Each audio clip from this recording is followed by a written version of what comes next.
Kung meron man nga pong isang team na may hawak ngayon ng napakalaking momentum, ito walang iba kundi ang Golden State Warriors na naipanalo ang 5 sa huling 6 na laro at isa sa mga dahilan ng pagkakaroon ni Stephen Curry ng napakagagandang performance sa pag-average niya ng 28 points per game sa kanyang 46% shooting at 39% naman sa long range. Pero meron pa rin ngang itataas kung hindi lang siya pinipigilan ng mga referee na makapagtala ng mas malalaking puntos. Ayon sa ilang mga analyst, malinaw napaka-unfair ng tawagan ng mga officials kay Curry since kahit man ilang beses na itong hinahawakan ng kanilang kalaban, hindi pa rin siya nakakasungkit ng foul.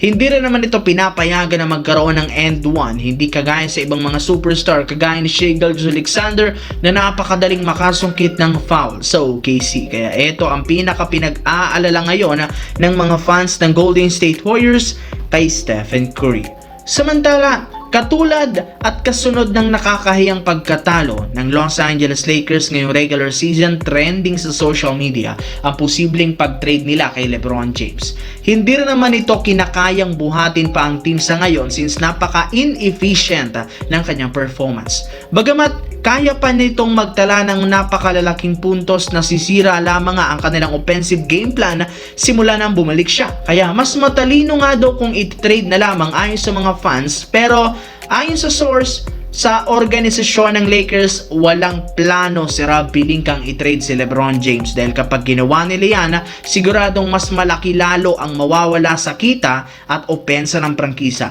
Bukod dyan, wala rin naman silang kakayahang i-trade si LeBron dahil sa pagkakaroon nito ng no-trade clause sa kanyang kontrata. Meaning, hindi nga nila ito basta-bastang ma-trade sa ibang team kung hindi nila mapapayag na i-waive ang kanyang no-trade clause. Sa kabilang banda, dahil nga kada buwan nagtatamo parate ng injury si Anthony Davis sa Dallas Mavericks, tuluyan na ngang naubusan ng pasensya ang mismong front office. Ayon sa isang insider, plano talaga ng kupunan na i-trade ito bago ang trade deadline sa darating na Pebrero. Imbis na umasa sila na magiging healthy siya, gugustuhin na lamang ng team ipamigay ito sa ibang kupunan at gamitin bilang trade asset para makakuha ng bago at mas batang player na makakasama ni Cooper Flag. Gusto rin naman nilang makakuha ng mga draft picks para sa future ng team at mukhang seryoso ang Mavericks sa ganitong klaseng ideya since sila ang unang nag-initiate ng contact sa Golden State Warriors para i-trade doon si Anthony Davis.